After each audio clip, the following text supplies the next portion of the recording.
Welcome back to the Coffeepreneur Talk Show. I'm Max, as known as Our on the digital space, and I'm a French entrepreneur in Web3 AI. For the last 10 years, I've been building e-com brands, SaaS, agencies, products. I was also a professional esport athlete, obtained a master digital degree, and also I was a cancer survivor. The first season is all about interviewing the best actors in Web3 to understand the great minds of this new digital revolution. Today, as a guest, I have one of the major actors in the Web3 space. His dedication to help people is amazing. Being in the trenches in the social media, but also actively involved in his community, writer, angel investor, and trader. He is all in on the Web3 ecosystem. Hello, Zen, or shall I say, Roy? How are you today? I'm doing well. Thanks for having me here. Very excited.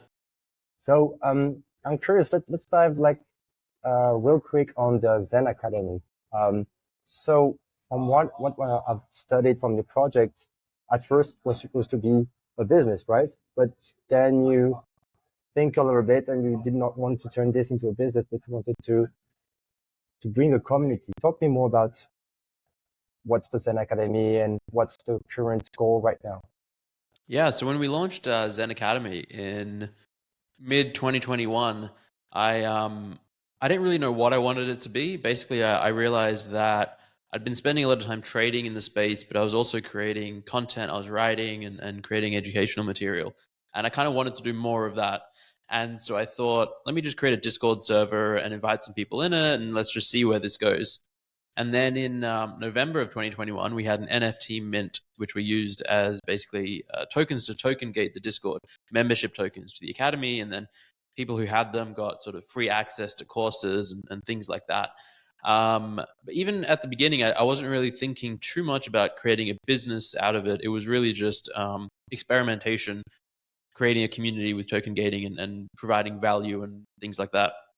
And then for a lot of 2022, it was like that's when trying to run it as a business sort of came into the play, because looking at all the other projects in the space, I realized that that's kind of what most projects were doing, what holders were kind of expecting. And it made sense to me. It seemed interesting and exciting, and there was a lot of potential there to create a large business around education and Web3 and turn ZenAcademy into that. But after like sort of 18 months of trying to do that, I realized that it wasn't really what I wanted, and I wasn't really good at it, and I wasn't really enjoying it. And in trying to run ZenAcademy as a business, the community was suffering, I think. And it's sort of one of these things in the space where it's difficult to do something that's great for the community that's also great for the company. And so towards the end of 2023, I basically said, you know what, I don't really want to turn this into a great big profitable business. I don't need to. I'm just going to focus on the community, and we'll sort of go back to basics where the focus is the Discord server and providing opportunities for people and things like that. That's interesting. So we had a common project because I wanted to create the marketplace of education for Web3. And in the end, it's not about community. It's about not raising enough funds because the tech was way too expensive. Anyway, what do you like the most on the community? Because that might be some hard decision to take for yourself. Maybe, do I need to go for a business? Do I need to go for the community? I know that you like to help people. So how was it? Because from the message for the listeners who are listening, Zeneca posted a long message back in November on Discord. Well, I think it was early December. Anyway, somewhere away there. So what was your mindset when you wrote this message to announce that? It was, I think it was a long time coming. I just knew it was the right thing to do. It was something that for most of 2023 I kind of struggled with, and the business was getting difficult to sustain.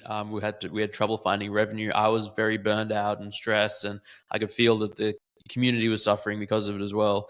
And so it made sense to me at the time as like, it was definitely a hard decision to make, especially because I had to let people go from the team, and it was a big change and sort of maybe what some people were expecting and things like that. But it was hard, but the right decision. And I think the reception to it was just very positive, fortunately, and people really appreciated it. And the community has sort of been thriving since then for the last few months. That's awesome. So to whoever wants to start a community now, what would be the three main things that he should know before starting a community? Because a lot of people, they're just saying, oh, let's create a community. So I'm going to press the button, create a Discord or create a GC on Twitter, and then they don't know how to do it. So maybe you can give us 3 tips to how to start a community and what's to take in it. Yeah, I think being clear from the outset, like what are you trying to do and why are you doing it, is really important, both to yourself but also to the people that might be joining the community. So just take some time to think about, what are my goals? Why am I doing this? Is it to make money? Is it to help people? Is it to experiment and try something new? Is it just some other reason?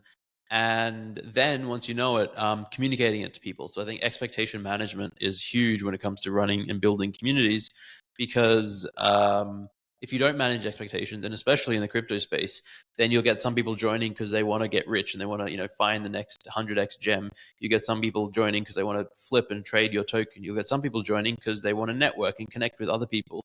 And if you don't sort of manage those expectations from the outset and let people know what to expect, then you're going to end up with all sorts of people with all sorts of different expectations, and you'll never be able to please them. And that's when it gets very stressful and difficult, and you end up disappointing a lot of people. Those are the two. And then I think the other thing is really just being conscious and intentional about what you're getting into, because a lot of people don't really think it through. And so they end up, they launch a community, and then 3 months later, they're like, oh, I don't really want to run a community. And then it's just sort of, it doesn't really bode well for them. It's bad on their reputation. People are upset. Unless you tell them from the outset, hey, this is an experiment. Maybe in a few months we give up. But yeah, just sort of being clear about why you're doing it. Yeah, you're right. Give this common goal to everyone. And yeah, you mentioned it. You need to be dedicated daily to do this type of work, right? And it's kind of the same regarding content creation and social media, because whenever you are starting it, you can never stop, right? I see it with my community also. If I'm not talking, then people are slowly disappearing and all those kind of stuff. So yeah, my question is the following regarding Twitter and social media. And since you were mentioning alphas, giveaways and stuff, how do you see yourself with the Zeneca Twitter accounts right now? Yeah, I'm in an interesting place now, because I think for a lot of the last couple of years, I was sort of focusing on growth and content creation and posting threads, and I was just very mindful of my account. And basically for the last couple of months, I've just stopped caring, and now I'm just like, I'll post whatever I want when I want. I just say what I think. Sometimes I might go a few days without posting, and that's totally fine. The focus is not on growing my account or even being a content creator. It's just sort of being a human. And then, if I want to post something, I'll post it. If not, see what happens. And it's very liberating and less stressful, because I think that if you're very focused on being a content creator, nothing wrong with that. And you can very much successfully grow an account, and a lot of good things come from that. And that was me in 2021. But it's easy to get caught up in that feeling where it's like, I have to post today. If I don't, then this, and then every 6 hours or 12 hours, I need to reply to people. And it's just a lot. And I didn't want to be caught in that cycle forever. So I've just sort of stopped now, and now it's just a lot more liberating. Yeah, I mean, you reached a goal of following count, I guess. So for some people who are starting, it's good to grind that hard at the beginning, because no choice, I think. You have to. If you want to grow a large following, you just have to. For 2021, from pretty much June for the rest of the year, for 6 months, I would every single day put it out a spreadsheet with floor prices, write a big Twitter thread, 2-3 hours every single day was just that. And then I'd spend another 5 hours every day replying to people's tweets. And so it was a lot of work, but it sort of paid off in the sense that my account grew a lot during that period as well. And you're not going to do this for the next cycle right now? I'm not planning on it. I think, I have no intention of doing anything to that scale. I think I'll probably take a less is more approach, where I will still create content, because I love writing, and I love creating types of content. But it won't be every single day a certain amount grinding. I'll just be like, I'll write something, I'll put it out there, and just periodically do it. Yeah, I understand it. And on my side, I tried to write for so long, but I'm better in talking, speaking, being behind a video. So it's Yeah. also knowing who you are, and that's what is good with content creation. Yeah. Let's go. So Yeah, just go to ahead. jump on that, I tried to do YouTube and I realized that, it doesn't come naturally to me. It's so much more work. I don't enjoy it. So it's just like, I realized that writing is my thing. And for other people, it's video or it's podcast or it's something else. But yeah, you got to find what you're good at. Definitely. Let's go a little bit back onto your communities. You have this 333 club, um, and you were dedicated to do some calls with them. Is it still a thing today, or how is it going with this club? Yeah, it is. So like when we launched in November 2021 with our NFTs, there were two different types. There was the ZenAcademy membership token, very cheap, low price at the time, open edition. Anyone who wanted one could mint one. And then there was a more exclusive 333 token club with just 333 tokens. And the idea behind that was it was targeted towards founders and builders and people who had their own projects who wanted sort of some advice and to maybe hop on a call and just that kind of relationship. And it's been in existence since then, and it's I would say it's still active, it's still thriving. One of the things I said I would do is like I will hop on a call with you and chat through your project, and I didn't sort of intentionally specify like one a week or one a month or just one ever or like everyone gets one or two. It was just sort of I told people, hey, I'll figure it out as I go along and see what makes the most sense.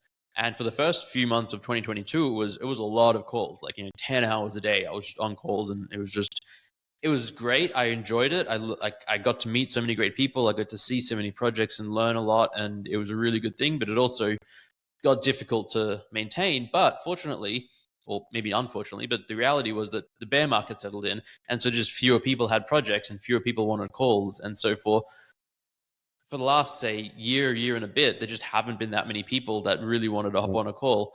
That said, pretty much every week when I'm not traveling, if I'm at home, I'll still have maybe between 2 to 5 calls with three members. Just we'll hop on for half an hour. I had one today.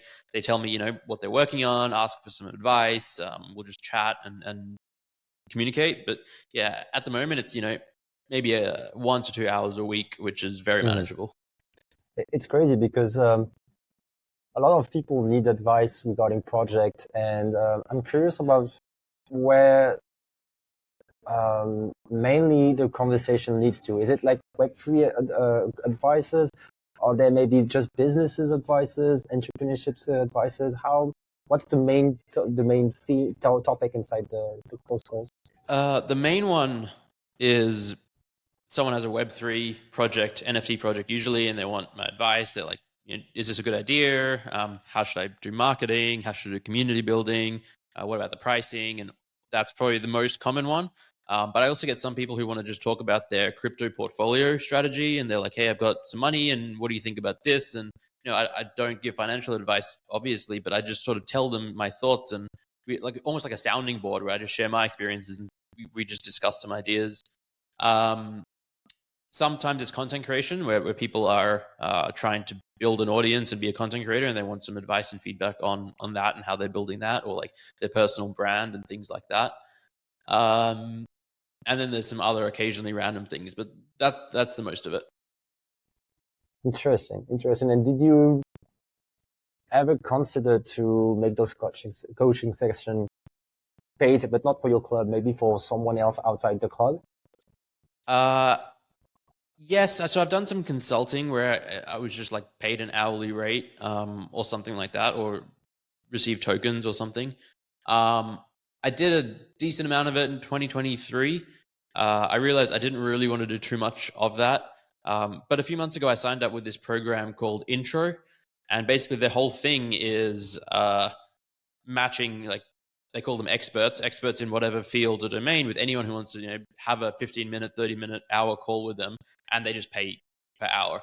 And so you have everyone, like Alexis Ohanian, co-founder or founder of Reddit, is on there. And so if you want to book a call with him, then sign up and pay the amount and do whatever. And so I've had a few calls through that. I actually had one of those today, which was actually a really great call. I realized though, just in the last couple of weeks, that we're heading into a bull market. I've got a lot of things going on in life. I have other things to focus on, and I just generally want to take fewer calls. So I'm trying not to do too many. I basically what I did was I increased my rates. So it's like very expensive, but I also said 100% of the money goes to charity. So it's like if someone wants to pay, I think it's like $2,000 for an hour or $1,500 for an hour. I'll hop on a call and that's great, and then the money goes to charity, and it's like everybody wins. But it's sort of intentionally set up so that I don't think too many people are going to be paying that or booking that time out. Ah, that's interesting. I didn't know this website. Thanks for sharing me this. Yeah, it's a pretty cool website. Yeah. Yeah. Okay. And I'm curious because maybe it's personal, but I was trying to make some research on what you're doing outside the Web3. Do you have any things related on outside Web3? How is it going on the world life or world life? Yeah, I mean, life is good outside Web3. Nothing work related. What is there? I mean, I like to travel a lot. Me and my partner, we're engaged, so we're getting married next year. So we're planning our wedding. We bought an apartment. So we're from Australia, and we bought an apartment in Brisbane. So we'll be moving into that in the next few months. I like video games. I like cooking. I like reading. I like just standard-ish things. Yeah, trying to have some balance these days. Okay, but I remember you were in Dubai at one point. I'm in Dubai right now, actually. So it's like, yeah, we've been living here for the last year, and then in July this year, we moved back to Australia. Yeah. Okay. So missing the home country, right? Yeah, pretty much. Yeah, it's home. Okay, and I'm curious because on your Twitter bio, you're telling that you're an angel investor. Do you invest only inside your club, or what's your framework on investing a project? Maybe it can be a Web3 project. Maybe you have some Web2 project that you invested in it. So talk to me about this thing. Yeah, it's definitely not just inside ZenAcademy or 333 Club. I think there's one or two projects within the community that I've invested in, but majority is outside of it. It's all Web3. I don't think I've invested in anything that's a non-crypto related company because it's kind of what I know, and the opportunities that come my way are only those. And yeah, I sort of I think about it from a few angles. Obviously, number one for any sort of investor is pretty much do I think it's going to make me money? Is this sort of an investment that will have a profitable playoff in the long run? And the thing with angel investing in usually early stage companies is that it's extremely high risk, and the majority of them will fail. And even if they don't fail, you might not see a return on your money for 2 years, 3 years, 5 years. And so it's something to keep in mind when looking at companies and evaluating them. And then I just, then it's like evaluating the idea and the company and the project and thinking, is it a good idea? Is it something people have done before? If it's new, then that's generally a good thing. If it's not new, then it's like, all right, who is their competition? Who are they competing against? Why are they going to be better and build a better product? Who is the team? I think it's very important who is the founder and all the co-founders. Do they have experience? Have they successfully run companies before? What are they? What's their background? Just general gut feeling and things like that. And then it's you look at the finances and think about, all right, how much money are they raising? What valuation are they raising at? What stage of fundraising? Is this their seed round? Is this later on? And then because it's crypto, it's like, do they have a token attached to it? And what are they thinking with that in terms of when is the TGE token generation event? What's the vesting schedule like? Do you get tokens then? Is it a 6-month cliff? Is it 12 months? Is it, does all the tokens come in 1 or 2 years, or sometimes it's, 48 months? It takes a while. And what I think is going to happen with the market, and just like all of these little different bits of information that I take into account. And then I think about how much I would want to invest. And, I've done everything from my smallest is 2,500, which is, I was surprised that anyone wanted that. Usually it's my standard amount is 10,000, and then sometimes a bit more, sometimes a little less. But so it's a lot of money to invest in something, especially when it's could be a while before seeing a return. But I just sort of I just think it through and invest in some. It's funny because maybe since investing in Web3 is quite new for us, a lot of people. Talk to me. Do you how can I say this? Do you think about having some equity shares into the company? Do you think about getting some tokens? How is it going? Do you think sometimes you just want to have tokens at the launch of the ICO, for instance, or how is it going? Yeah, it's kind of all of the above. So it depends on the company and the project and kind of the round that they're raising. Some are you invest in the company and then you sign what's called usually a simple agreement for future equity. And it's just like saying you sign something and you'll get some equity in the future when the company goes public or sells or whatever. And then sometimes they also have what they call a SAFT, simple agreement for future tokens, or a token warrant, which is basically the same thing, but like you investing and saying, hey, if this project releases a token, then I'm entitled to this many, and that's at this valuation, at this token price, and invested over this. That is probably the most common. And then sometimes there's projects that just raise what they call like maybe a strategic round or a round just for the token.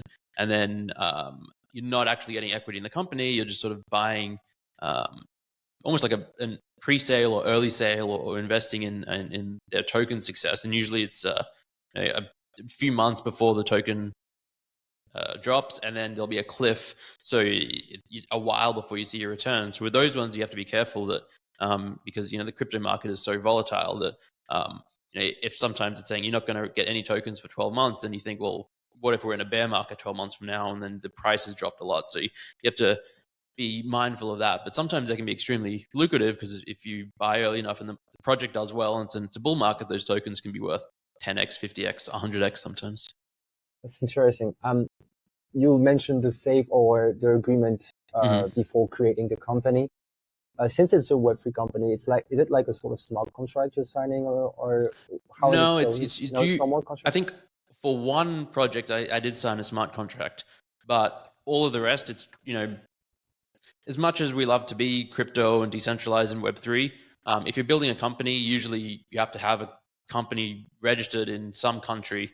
Could be America, could be usually a lot of them are offshore, so British Virgin Isles, Cayman Islands, places like that, Panama. And you sign a contract. Like they get lawyers and they have a contract, and you sign it with them, and it's all very similar to traditional investing in the sense that it's just a lot of the same contracts. The different part is the token element, but that's still just you sign a contract. In the contract, you say this is how much I'm sending, and usually USDC or wire transfer, and I want to receive tokens to this wallet address. Sometimes if they know their contract address, they put it in. Otherwise, they'll say we'll add the token in the future, and yeah, that's how it works. Interesting. So since you are an angel investor, and I've seen that you were communicating a lot regarding Farcaster. Mm-hmm. Have you invested in this project? No, I didn't invest in Farcaster. I wish I did. They're doing very well, and I think it's an amazing project, and everything they're doing is great. But no, didn't invest in them. I bought some like tokens that are not by them, but I think that maybe like they're like a proxy that represent, if Farcaster does well and like the base blockchain does well, then I think there's a couple of tokens that might do well as a result of that. That's sort of speculation rather than investing in the underlying protocol. Right. So let's talk a bit about this Farcaster app. For the listeners, it's basically a decentralized app. I want to hear there's a lot of Web3 nerds, it's a lot of talking about tech and all this kind of stuff. What's your take, first of all, on the decentralized social media? Do you think it has a future? Do you think it can disrupt a little bit Twitter? Because for those who are listening, it's basically, well, correct me if I'm wrong, but it's a mix between Twitter and Reddit, according to me, because you create a frame. It's like the subreddit things. So talk to me about the future of decentralized social media. What's your take on it? Yeah, I mean, that's exactly how I explain it. It's a mix between Twitter and Reddit, but it can also be TikTok. It can also be Instagram. It can also be anything. So the beauty of it is that Farcaster is like an underlying protocol that holds the information of the social network. So it has like account names, when you created the account, your handle, and every account has an Ethereum address connected to it as well, which is nice. But when you create your account, you do it so via an app. So like there's Farcaster, which is the underlying decentralized protocol, but then there's all these apps that anyone can build. So someone could build the Twitter of Farcaster, someone can build the TikTok, they'll call it something else. And people have. There's like a Reddit interface, there's a Twitter interface, there's all these other ones. And with those, you just sign up, you create an account, and then automatically you've got an Ethereum address connected to it. The beauty is that it's all done in the background. So, for Warpcast, which is the most popular app, you just download an app on your phone, pay with credit card. It's like $5 or something to create an account. It's free in some countries at the moment, but otherwise you have to pay a small fee as an anti-bot type thing. And then all of a sudden you have an account and can do whatever you want with it, basically with the protocol. And I do think that it's the future. I think it's going to take over traditional and legacy social media simply because it is a better experience for the end user. I think everyone in the world today is sick of current social media platforms. The algorithms suck. There's ads everywhere. They'll ban accounts without warning. It's just, there's all sorts of issues. There's censorship issues. There's concern about like election tampering and all this kind of stuff. And the problem with all of these legacy social media platforms are that it's very difficult to leave because you lose all of your followers, you lose all of your network if you move from one to another. The beauty of a decentralized platform is that you will never lose your followers again. You can go from one to another and just anyone can build on top of it. And if you don't like the app that you're using, you can just go to another one or another one or another one. Or if you're a developer, you can build your own. And to me, it's the future of the internet.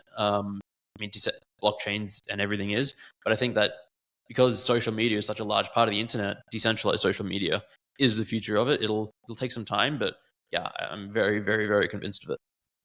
Yeah, you name it. You said that people were fed up of the algorithm, and according to me, it divides people rather than uniting people on the current social media. So it's like you're scrolling on the timeline, and in the end, yeah, you're lonely, right? Yeah. And a webcast is the thing that I know. I like. You can just get into one specific niche, and you can make friends regarding the niche of fitness, for instance. Yeah. Then you can go to the Ethereum frame, and you will get your friends from the Ethereum frame. And that's the problem regarding the current social media, because if I want to talk about AI, I cannot talk about AI on my account because my account is all about Web3, And the same thing with biohacking. I want to just, I love to do this in my everyday life, daily life.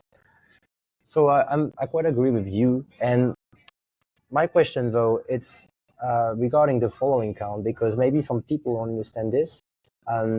If I want to go to Farcaster protocol, then I have to grind back all the followers, right? And what if I go to another protocol, decentralized protocol? Do I need to grind back all the followers again? Because my problem is the following. They are saying that you have a digital identity, but it belongs to Farcaster, yeah. So that's my point right now regarding all the decentralized thing, that you cannot have your digital identity of a social media, social person, and navigate to all those decentralized protocols. So I'm curious about what you think about that regarding the decentralization and how to grind back all the following count and all those kind of stuff. Yeah. Moving from Twitter to Farcaster, then yes, you do have to start all over again. That's basically the way it's always been. If you move from Twitter to YouTube, you got to start all over again. Twitter to a news, it's like that's the way it's always been. The nice thing about Farcaster is that once you build an audience there, you don't really ever have to start all over again because it is decentralized. Anyone can build an app on top of it, and you can take your followers. There are other decentralized social media platforms, like Lens Protocol is probably the other big one. If you want to go from Farcaster to Lens, I believe at the moment you would have to start all over again. Maybe there's a way in the future that you can take from one to another. But the idea is that, like with Farcaster, there will be enough applications that you won't have to ever go elsewhere. But I think because it's all open source, that someone will probably say, hey, if you want to go from Farcaster to Lens, then there's an easy way to just migrate over. But I'm not techie enough to know if that's possible. Yeah. That's interesting because you mentioned Lens Protocol and Farcaster. And if I take the example of the web social media, such as, let's say, Twitter and YouTube. So Twitter, you're going to say instant thinking in a nutshell, instant thinking of what you want to do. And YouTube, it's all about video content. What will be the difference, according to you, between Lens protocol and Farcaster in terms of consumer experience? So I haven't used Lens much myself, so I can't say too much. But my understanding, the biggest difference is Lens is, I would say, a little more decentralized in the sense that Lens is a protocol, and then is built by one team, and then anyone can build an app on top of it, and they just sort of like leave it open and see who builds what and who engages with what. Whereas with Farcaster, the team built the protocol, but they also built an app called Warpcast, which is very popular, and they're very much onboarding people through that, and it's a very good, clean experience. It's very like relatable to people. It's kind of like Twitter, but nicer, in my opinion. And so I think that, yeah, I mean, the real main difference from my perspective is that the team is also building Warpcast, which is a client for Farcaster. Yeah. So do you think on Farcaster, well, webcasts, there can be a new generation of content creators rising on this There platform? will be. There already is. Okay. And there will be more, because we're already seeing, like, there's a something called Flink, which is a Reddit interface for Farcaster, and there probably already is, like, they introduced videos a couple of weeks ago. There'll probably be a TikTok style where you just scroll short videos, and that will be the only thing that app does. It'll still be all your same followers. It'll just be a different interface. And so I think, yeah, like, one of the things I'm trying to do, I know I said I wasn't really thinking too much about content creation or anything like that, definitely not over on Twitter, but I'm definitely a little more intentional about wanting to spend more time on Farcaster and, like, rebuild my following there, because I've gone from 370,000 on Twitter to starting with basically 0 on Farcaster.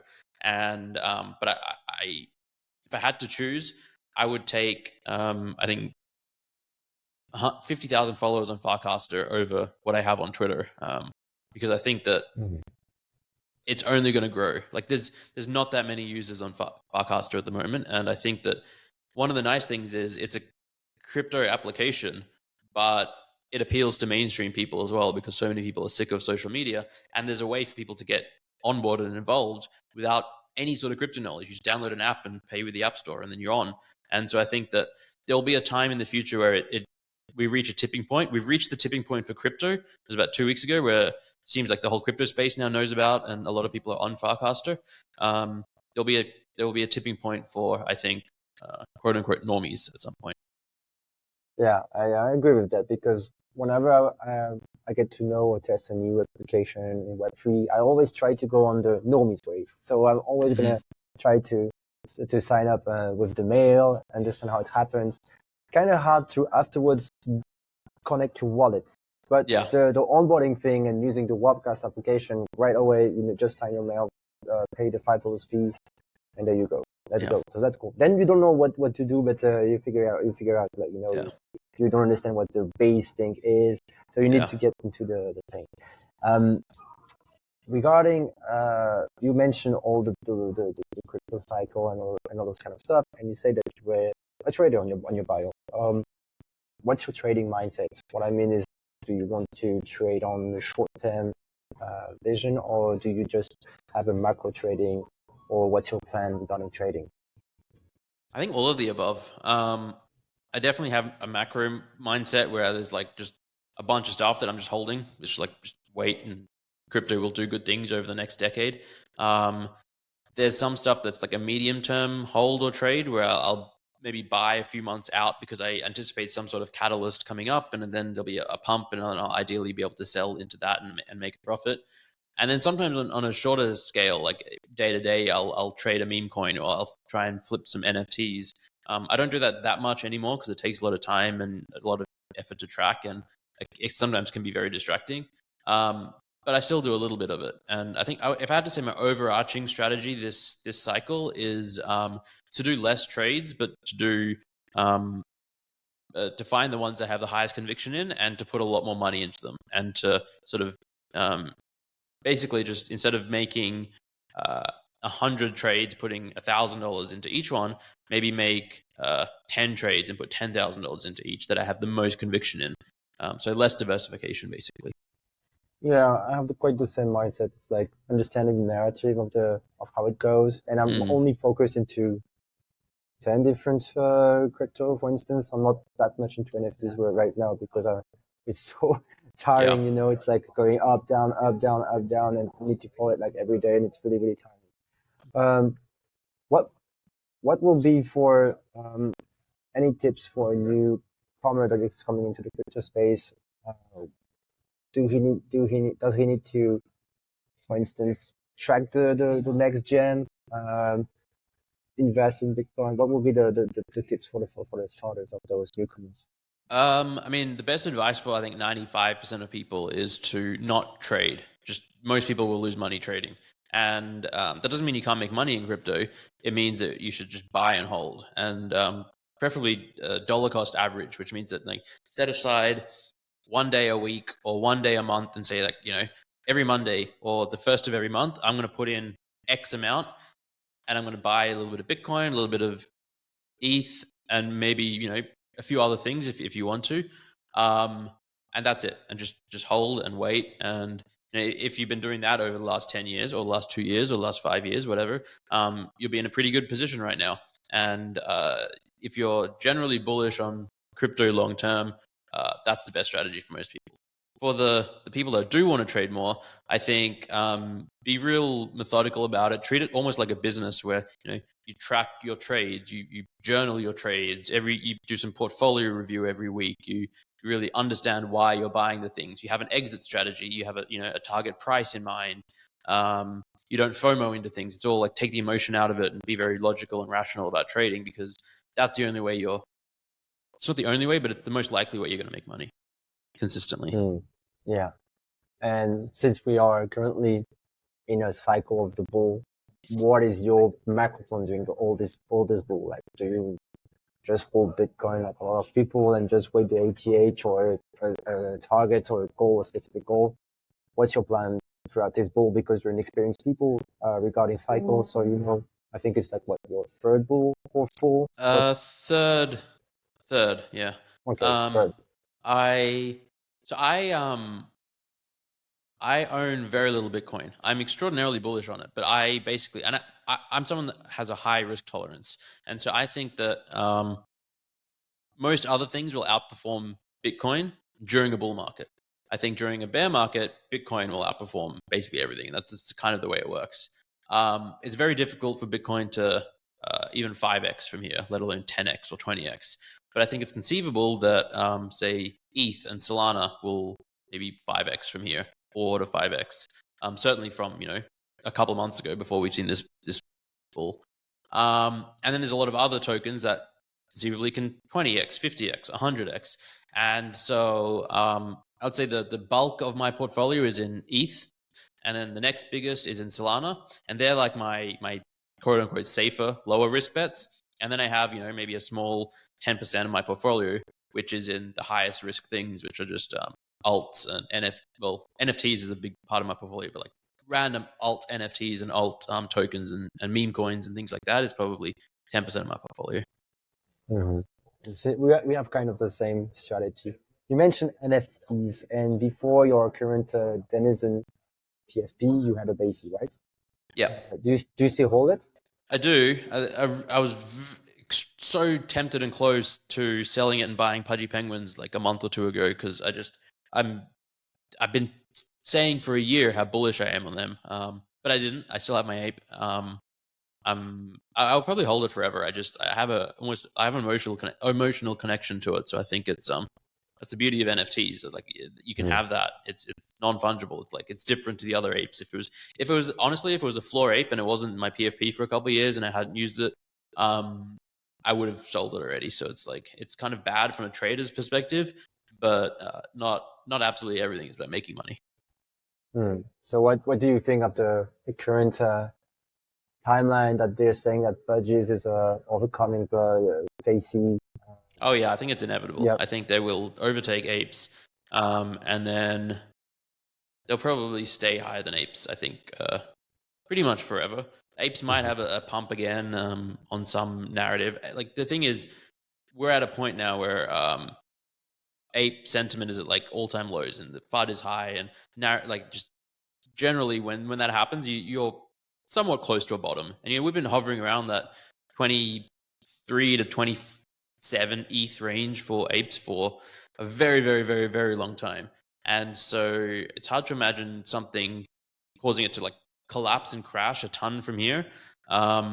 It's conceivable to imagine in a bull market, it goes really well. Like I know so many amazing people who are ape holders and use an APFP and they're building cool things all around the world. It's just like, it's still a killer community. That said, I think Pudgy Penguins are a beast of their own. I think they've tapped into the crypto native community in a way that apes never did. Apes were sort of a way for a lot of non-crypto natives to get onboarded and make money and get excited about it.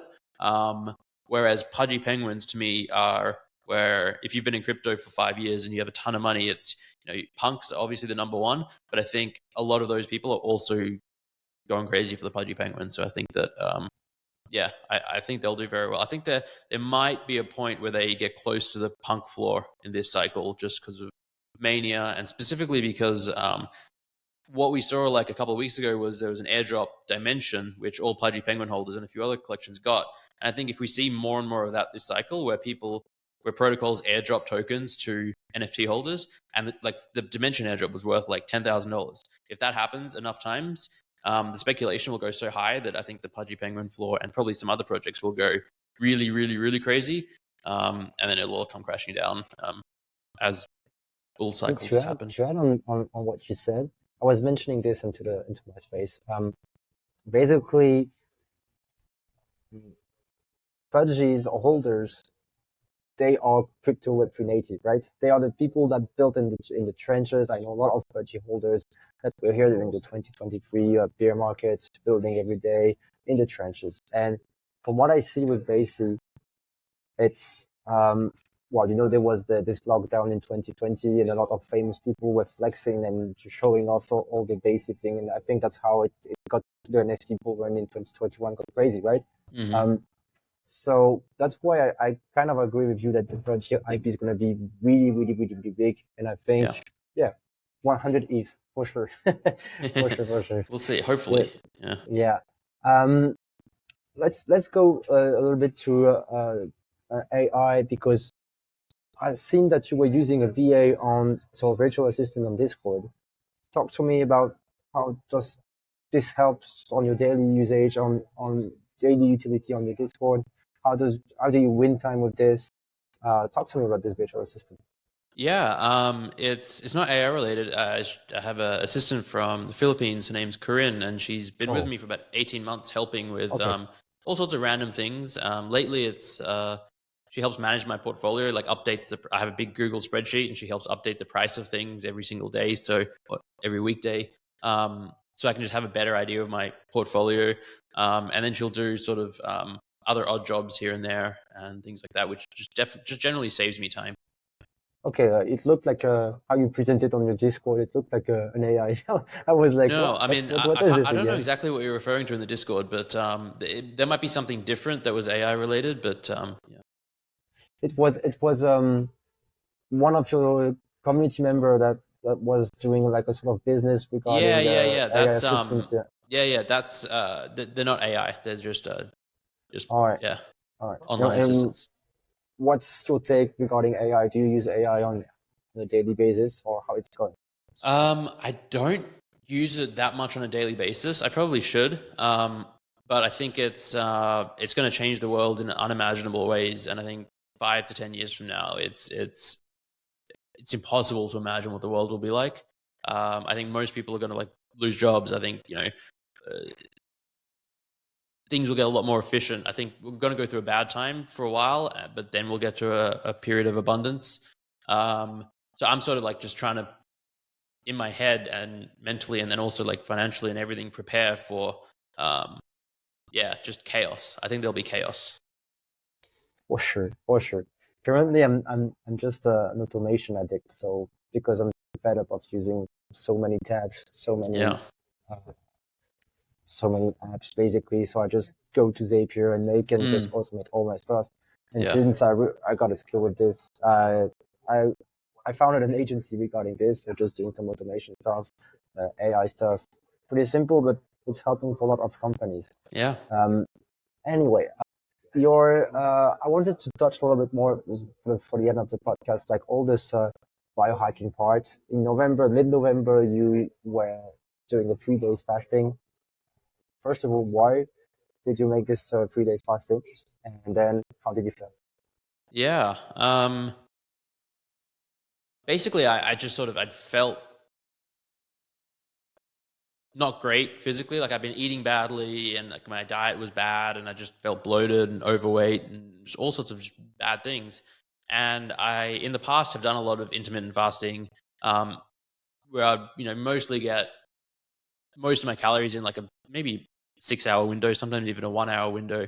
And then occasionally I do like a 24 or 36 hour fast. And I pretty much always felt great after it. And I knew a lot of people that had done 3 to 7 day fasts and just spoke about how it was a different experience and different benefits and all that kind of stuff. And so I thought, hey, what the hell? Let me just try it. And it was great. I felt amazing. A lot of mental clarity. My body felt better.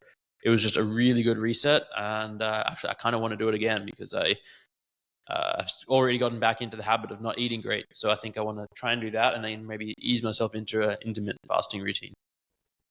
Yeah, that's cool. Because I remember when you were talking about doing this 3 days fasting, I was in Indonesia in a villa and I was currently doing this fasting. I was like, I was dying into my bed. It was just the second day. Had no energy at all. I was working on my bed. It was crazy things. So was it the same for you? Like the second day, was it like really hard in terms of energy? No, pretty much everyone I spoke to and who commented said that the second day was the hardest and then it got easier. Um, for me, the third day was the hardest. It sort of, second day was not too bad. There were definitely a few moments where I just had low energy. But mostly was able to just, yeah, just, I was generally high energy and had clarity. And then the third day, especially towards the end, that's when it got tougher and tougher. So yeah, I don't know. Maybe if I did a longer fast, then most people's second day would be my third day, and then it would get easier or something. Yeah, that's funny because regarding different humans, it's funny how people react to the fasting. Yeah, Like my friend who did fasting also, the second day was nice, and then I think it was the 50th hours. He was yeah, like dying like mad, and that was crazy. It's like, yeah. and I was okay after the 48 hours. I was like, it's cool. I can Everyone's do another different. day Yeah. if I can. Yeah. Um, that's interesting. Are you doing like any type of biohacking things or outside of that? Are you conscious about what you're eating, drinking, maybe?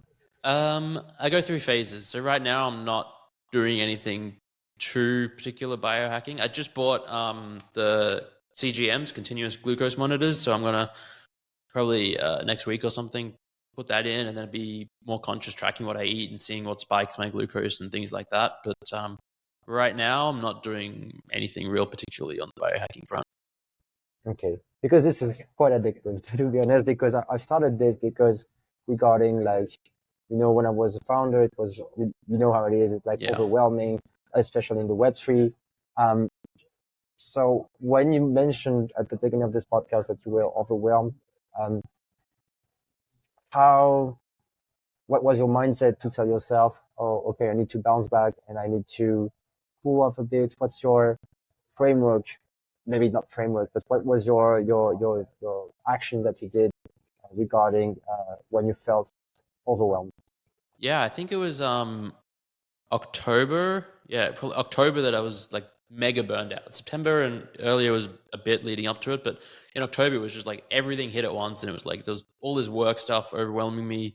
We had to deal with like moving apartments and getting a mortgage for another one, and um, travel and just all of these things were hitting at once. And I just got so burned out. I just like basically shut down for a week where I couldn't do anything. Um, I was just sort of just like scrolling YouTube and watching TV shows and just basically doing nothing all day. And I knew that like something needed to change, and I knew that something would change. And I just needed my body and mind needed that break and rest. It was like, all right, just do nothing for a while. And fortunately, I was able to do that. I had responsibilities and I had things, and it was in the back of my mind that things were going to be falling and I was letting people down, but I just knew that I had to sort of prioritize myself for a period to get through it. And then it was like trying to fix things and figure out, all right, how can I eliminate these stress factors and situations in my life? And some of them would just over time naturally go away. Like, we figured out the housing issue and the mortgage and all that kind of stuff came together nicely. And then with work stuff and the business, it was the changing from company to community and reducing the team size and just taking things that way. And then it was also a mindset shift where I just realized that I'm just going to take fewer calls this year. I'm just going to not have many meetings anymore and just take it easy. And yeah, it's been good ever since. Like, I'm definitely sort of quote unquote leaving money on the table. I'm missing opportunities. I'm not catching every flip. I'm not investing in every project. I'm not there's all sorts of other ways, but I just realized that it's just none of it's worth it. So yeah, that's interesting. So for a founder, there's a lot of founder, 24 years old, going hard into Twitter, replying to everyone, also thinking about product building. And what I advise to my community is what I'm doing is like morning routine, because it set my day for work, for a whole laptop work, and I can be productive 6 hours and I can do the job of 10 hours. And I always force myself to disconnect Saturday or Sunday, depends on what I'm Breaks planning. are good. So what would be the tips as a founder to achieve the dreams in the long run? Yeah, I mean, it all depends on your goals and where you are in life and what your priorities are. Because if you're 24 and you're hungry and you want to work 7 days a week and you can do that while staying sane, then there's some people that can do that and they're going to be very successful and some of the most successful people in the world. I think, in my experience, most people don't have that drive and like that ability, like Mr. Beast does. He's one of those people that will just work nonstop, and then he burns out, and then he's like, I'm gonna take a day or two off, and then go really hard again for 3 weeks straight. And some people have that ability, most people don't. And so then doing things like you said, where you have a routine where you exercise, or you take every Sunday off, or take the whole weekend off, or take 1 day a week off.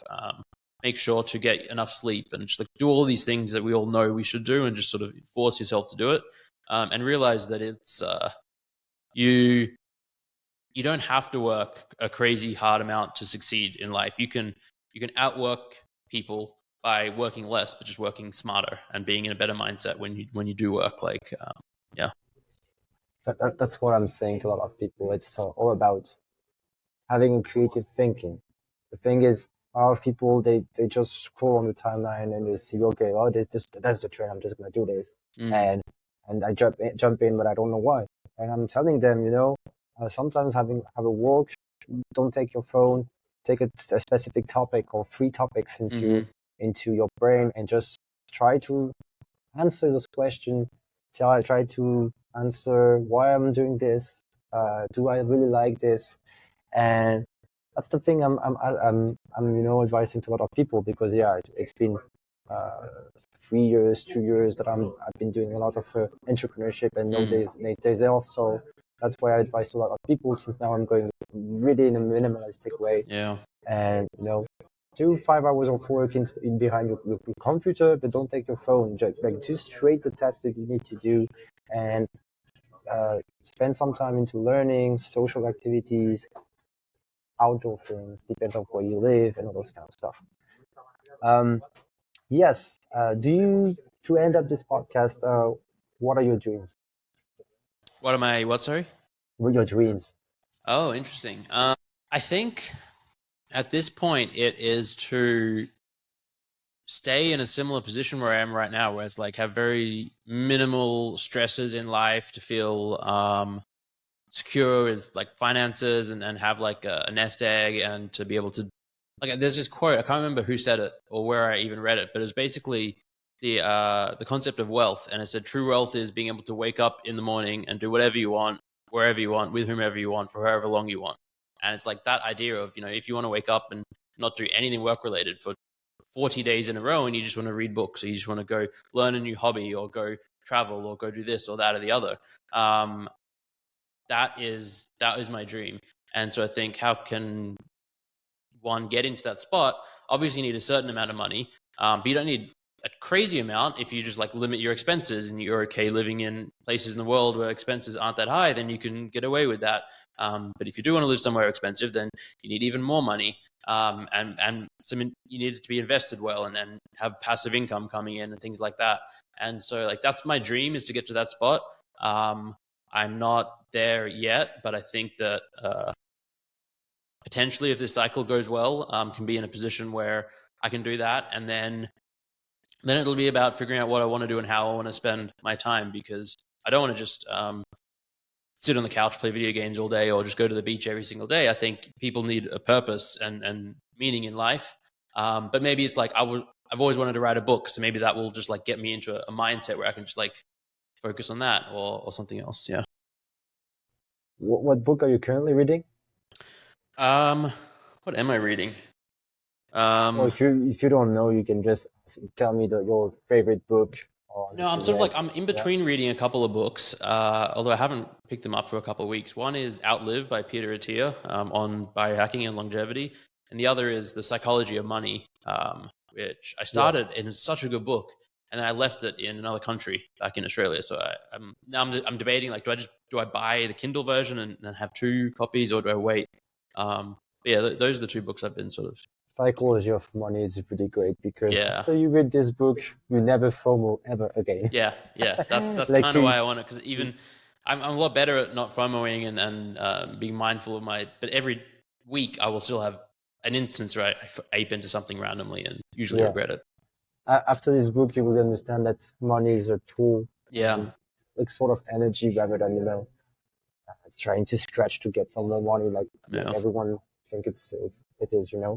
And what video games are you playing? Also, what's the best video game you like? So the game I play the most probably is Dota. Been around for 20 years. I've been playing it forever. But I'm currently also playing the Final Fantasy VII remake on PS5, because is my favorite game of all time. And for whatever reason, I hadn't played it until now. And we just bought a PS5, and so I'm also playing that. Oh, the Final Fantasy IP is one of the best IP I know. Yeah. I've been playing so much Final Fantasy. All right. Thanks a lot, Roy. Do you have any last word for the people who are listening, the young entrepreneurs, people who want to start in Web3? What would be the last word? Yeah. I think that the one thing I always say to people, especially getting into Web3, is like, be patient. There's a temptation to FOMO and to move fast and to feel like you're going to miss out. But it's a marathon, not a sprint. And, there's so many opportunities in this space that I think you never want to risk completely burning out and like disappearing from the space, because the opportunity cost is too high. I will counteract that by saying, be patient, but don't be too patient, because crypto bull cycles are tremendous opportunities for many things, whether it's trading and making wealth that way, or it's building a business and getting a lot of customers or users or whatever. And so try and seize the moment, but like do so without FOMO if possible. All right. Thanks a lot for those tips. Thanks a lot for your time, Roy. Thank you. Thanks a lot for listening to the Corner Show, guys. I'll see you next week for another podcast. Bye. And